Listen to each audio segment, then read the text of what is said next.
মজা কি মজা, আমি বাদ দেখেছি, কি মজা কি মজা, আমি বাদ দেখেছি। হয়েছে হয়েছে, এতদিন ধরে বাঁধ দেখবি করে পাগলা করে দিয়েছিল। এবার শান্তি তো? হ্যাঁ মা, এতদিন স্কুলের বন্ধুরা সকলে বলতো ওরা গ্রামের বাঁধ দেখেছে, আর আমি দেখিনি বলে আমায় নিয়ে ঠাট্টা করতো। তা বেশ তো, আজকে থেকে আর কেউ তোকে নিয়ে ঠাট্টা করতে পারবে না, কেমন? মা, ও মা, ওই মূর্তিটা দেখো তো, একদম আমার বাবার মতো, তাই না বলো? ধুর, কি সব আবল তাবল বকিস তুই বিল্টু। এটা তোর বাবার মতন দেখতে কেন হবে? চল বাড়ি চল। না গো না গো মা, আমি সত্যি বলছি, আমাদের ঘরে বাবার যে ছবিটা রয়েছে এই মূর্তিটা হুবহু সেই রকম দেখতে। বলো না মা, বলো না মা, এটা বাবার মূর্তি, তাই না? আমি জানি না বিল্টু, বিরক্ত করিস না, বাড়ি চল, আমার অনেক কাজ পড়ে রয়েছে।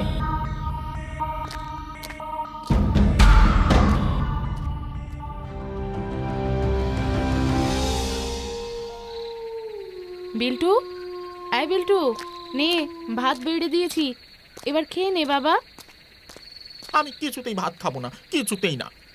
কিন্তু কেন বাবা, কি হয়েছে বল আমায়। তুমি কেন আমায় মিথ্যে বললে? আমি বাড়ি ফিরে ভালো করে দেখেছি, ওই বাঁধের ধারে যে মূর্তি রয়েছে তাকে দেখতে একদম আমার বাবার মতো। বিল্টু, এক কথা নিয়ে ঘ্যান ঘ্যান কেন করছিস বলতো? তুমি তুমি কেন আমায় সত্যি বলছো না মা? ওই বাঁধের ধারে রাখা মূর্তিটা আমার বাবার, বলো, তাই না বলো? হ্যাঁ হ্যাঁ হ্যাঁ, ওই মূর্তিটা তোর বাবার মূর্তি ওটা, এবার শুনেছিস?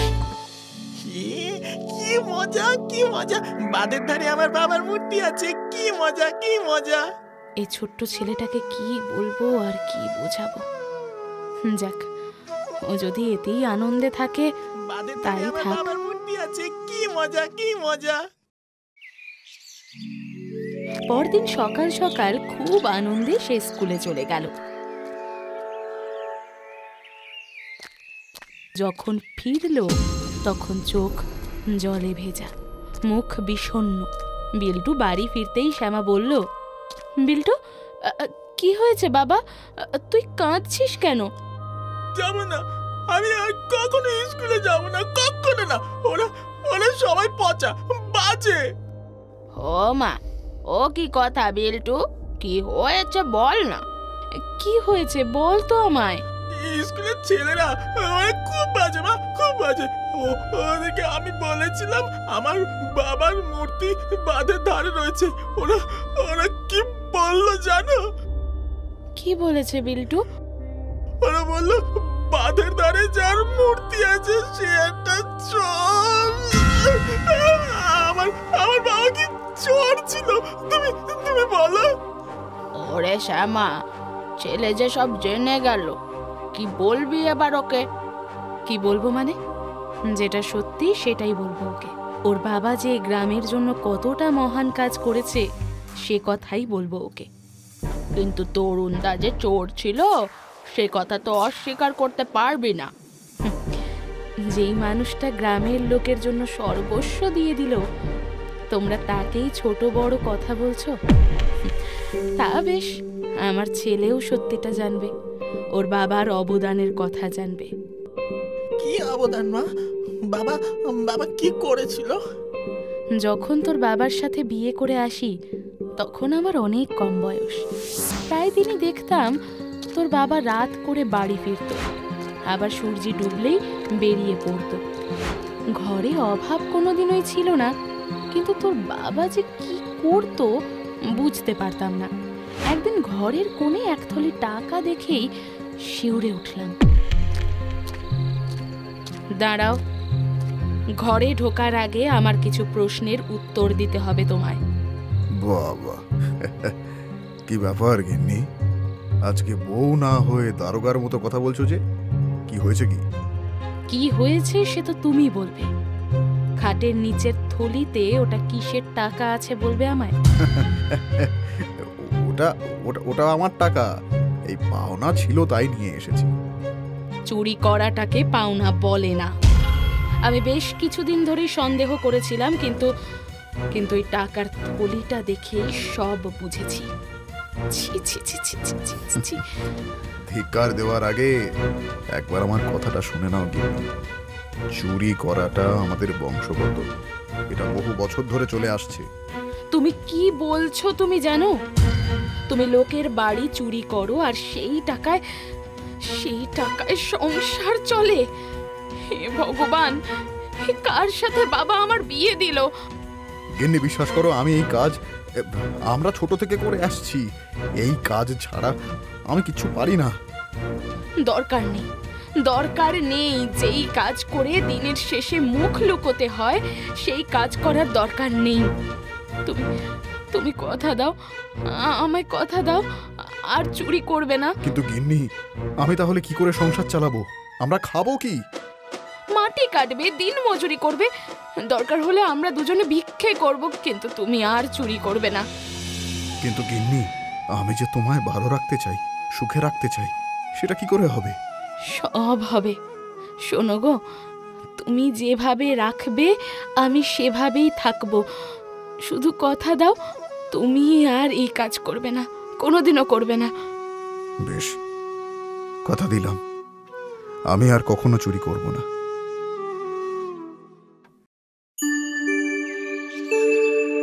শোনো শোনো শোনো, রবিবারের বন্যার হাত থেকে গ্রামকে বাঁচানোর জন্য শিমুল নদীতে বাঁধ দেওয়ার জন্য সরকার থেকে আর্থিক সহায়তা পাওয়া গেছে। খুব শীঘ্রই সেই অনুদান এসে পৌঁছাবে আর বাঁধ দেওয়া শুরু হবে। শোনো শোনো শোনো। বাবা, এতদিনে একটা কাজের কাজ হবে বলো? সত্যি গো, প্রতিবার বন্যায় বড্ড ক্ষতি হয় গ্রামের লোকের। এইবার যেন ঠাকুর বুক তুলে চেয়েছে। আচ্ছা, এই অনুদান কি করে আসবে গো? কেন, পালকি করে নিয়ে আসবে হয়তো। সে জমিদার বাবু দেখে নেবেন। আমাদের অত জেরে কাজ কি ভাই? হ্যাঁ, সে যা বলেছো গো, আমাদের গ্রামে বাঁধ হচ্ছে, এই আমাদের জন্য ঢের।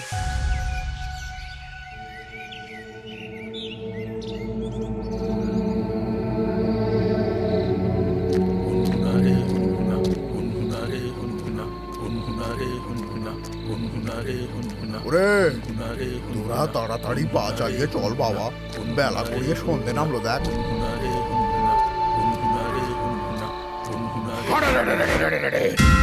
অনেক পা আগে এলেই মৃত্যু নিশ্চিত।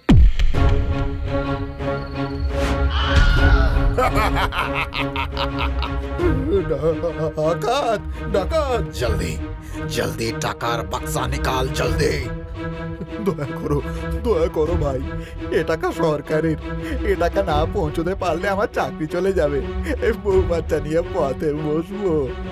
আর টাকা না দিলে প্রাণটা গাওয়াবে, আসবে তোর পরিবার পথে বসবে। হে ভগবান, এ কি ধর্ম সংকটে ফেললে, আমি এবার কি করব? মিল গয়া ভাই, মিল গয়া।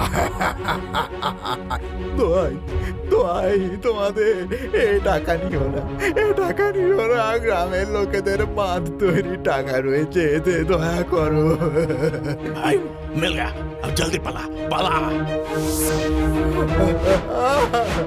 নিও না ওগুলো। হায় হায় হায়, এবার এই মুখে আমি জমিদার বাবুর কাছে কি করে যাব? ডাকাতরা টাকার বাক্স নিয়ে চলে গেলে বিপ্লব আহত অবস্থায় গ্রামে ফিরে এলো। এদিকে গ্রামের লোক তাকে দেখে ছুটে আসতেই সে সমস্ত ঘটনা খুলে বলল। ডাকাত? বকুলতলার মাঠে ডাকাত? এ তো আজন্মেও শুনিনি আমরা। একদম হক কথা বলেছিস ভাই। এ তো যেন আম গাছে কাঁঠাল হওয়ার মতো আশ্চর্যের ব্যাপার। আমি কি করে জানবো বলো? সরকারের টাকা জমিদারের কাছে নিয়ে যাচ্ছিলাম, আর তার মধ্যেই এই কাণ্ড। হায় হায়, এবার কি হবে কর্তা? আমাদের গ্রামের মাঠ কি করে হবে? পোড়া কপাল আমাদের। এতদিন পরে ভেবেছিলাম দুঃখ বুঝি ঘুচলো।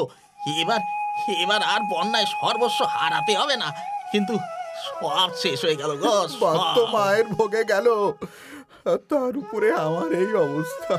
ও বাবারে! না না না, এভাবে চলতে পারে না। আমি বরং জমিদার বাবুর কাছে গিয়ে আর্জি জানাই, উনি নিশ্চয়ই একটা ব্যবস্থা করবেন।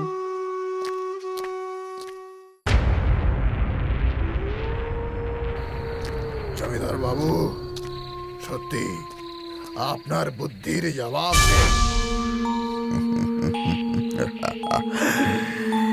এই অখিলেশ মুখুজ্জে কি কাঁচা নাকি? বাঁধ হবে, বাঁধ হবে। এবার বোঝ। জমিদার বাবু, ওই সরকারি বাবু আবার কিছু সমঝা যায়নি তো?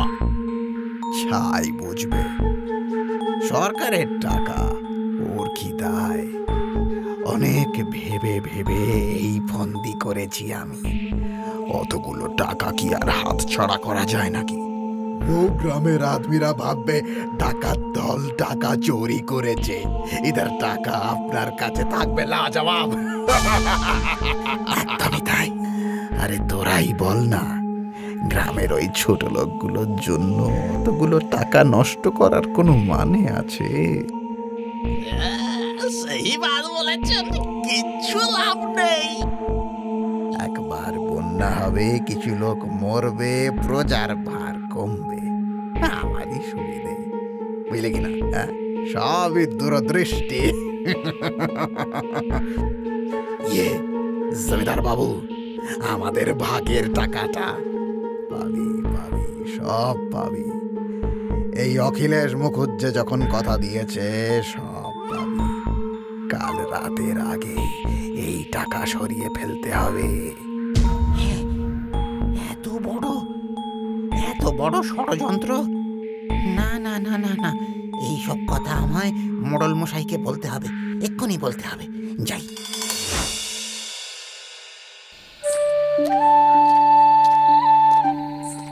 গিন্নি, ও গিন্নি, তাড়াতাড়ি এক ঘটি জল দাও না গো, তেষ্টায় ছাতি ফেটে গেল। এই নাও গো, কুঁজো থেকে ঠান্ডা জল এনেছি।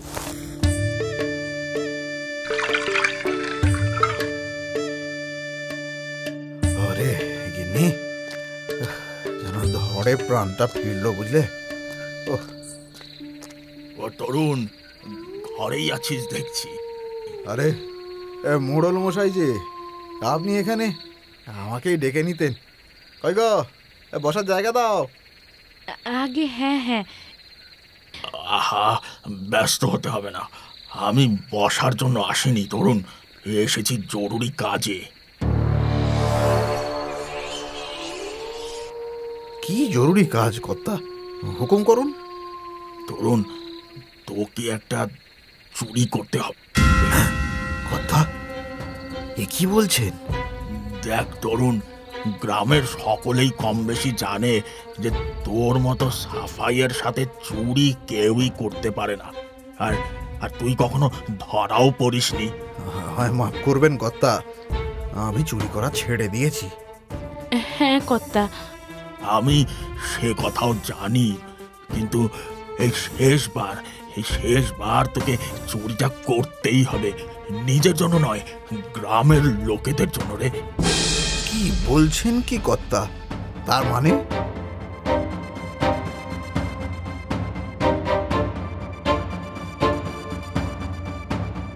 জমিদার বাবু এটা কি করে করতে পারলেন মোড়ল মশাই? অর্থের লোভ, মানুষের বোধ বুদ্ধি সব লোভ পাইয়ে দেয় রে। আর তাই ওই টাকা জমিদার বাড়ি থেকে তোকে তোকে চুরি করে আনতে হবে তরুণ। মোড়ল মশাই, এ কি বলছেন আপনি? একদম ঠিক বলেছি তরুণ, আজ রাতের মধ্যেই এই কাজ সেরে ফেলতে হবে, নইলে জমিদার বাবু ওই টাকা সরিয়ে ফেলবেন। কিন্তু কিন্তু জমিদার বাড়িতে তো অনেক পাহারা থাকে, আমি কি পারবো? পারতে তোকে হবেই তরুণ, এই গ্রামের লোকেদের জন্য, তাদের ভবিষ্যতের জন্য। ঠিক আছে, আমি যাব মোড়ল মশাই, আজকে রাতেই আমি জমিদার বাড়িতে চুরি করব। আমিও তোমার সাথে যাব, আমি তোমাকে একা যেতে দেব না।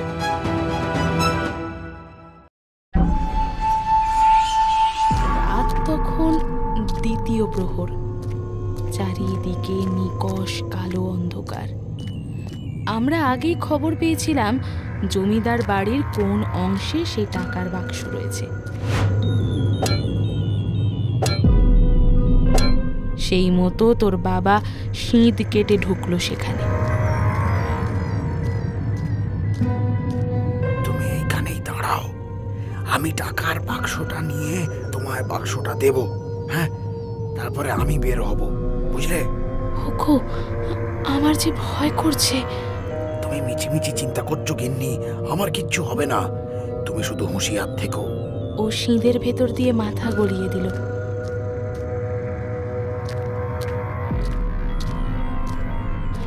সঠিক জায়গায় টাকার বাক্সটা দেখে সেটা বের করতে গিয়েই ঘটে গেল বিষম বিপদ। পাশে রাখা কাঁচের বাসনগুলো ঝনঝন করে পড়ে ভেঙে গেল। ব্যাস, জমিদার বাড়িতে শুরু হয়ে গেল হইচই। ওগো, সর্বনাশ হয়েছে! আওয়াজ শুনে ওরা যে এখানেই আসছে। এবার এবার কি হবে? এই নাও গিন্নি, তাড়াতাড়ি এটা ধরো। নিয়েছি, এবার শিগগির শিগগির তুমি বেরিয়ে এসো। পেয়াদারা ঘরে ঢুকলে সব শেষ হয়ে যাবে যে। ধরেছি, ব্যাটাকে ধরেছি রে। এই, ওগো, কি হলো? তুমি বেরিয়ে এসো। ওরা আমায় ধরে ফেলেছে গিন্নি, আমার পালানোর কোনো পথ নেই। এটা কি বলছো তুমি? তুমি পারবে, একটু চেষ্টা করো, তুমি পারবে গো। না গিন্নি, না পারবে। না না না না, আমার বেরোনোর কোনো পথ নেই, কিন্তু তোমার আছে। তুমি হাতে ধরা দাটা দিয়ে আমার গলাটা কেটে দাও গিন্নি। কি কি বলছো তুমি? আমি ঠিক বলছি গিন্নি, আমার মুখ ওরা দেখে ফেললে ওরা কাউকে ছাড়বে না। না না না, আমি পারবো না, আমি পারবো না, তোমায় পারবো না। পারতেই হবে, তোমায় পারতেই হবে গিন্নি। গিন্নি, ওরা আমায় টানছে, তাড়াতাড়ি করো। ওগো ওগো, তুমি একটিবার চেষ্টা করো না গো। আমি আমি নিজের হাতে নিজের সিঁদুর কিভাবে মুছবো? করতেই হবে, করতেই হবে তোমায় গিন্নি, সকলের ভালোর জন্য করতেই হবে। মনে করবে এটা তুমি মহৎ কাজ করলে। দেরি করো না গিন্নি। হে ভগবান, কি দিন দেখাচ্ছ! হায় হায় হায়! গিন্নি, আর সময় নেই, ওরা আমায় টানছে, তুমি তাড়াতাড়ি করো।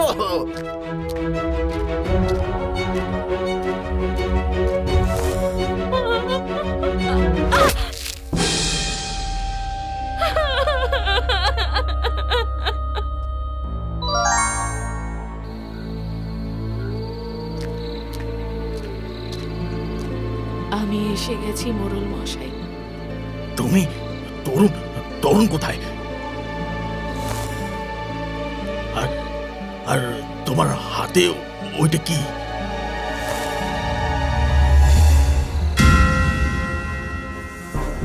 এ কি কি সর্বনাশ করেছো?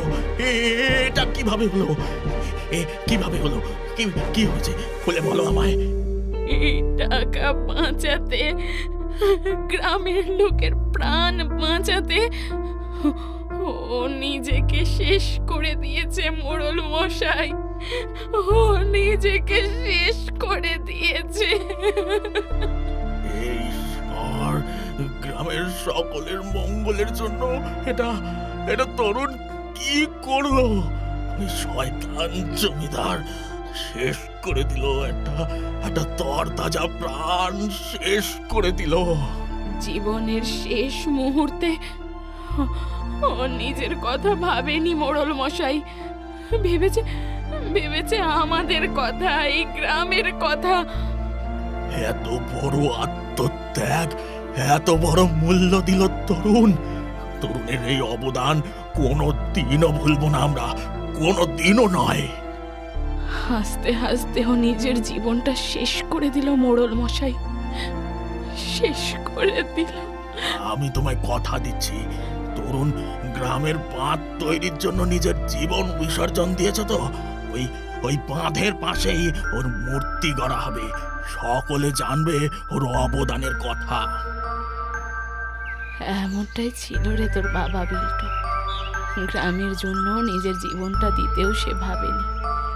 আর আর ওই শয়তান জমিদার মা, যার জন্য আমার বাবাকে অকালে চলে যেতে হলো, তার কি হলো মা?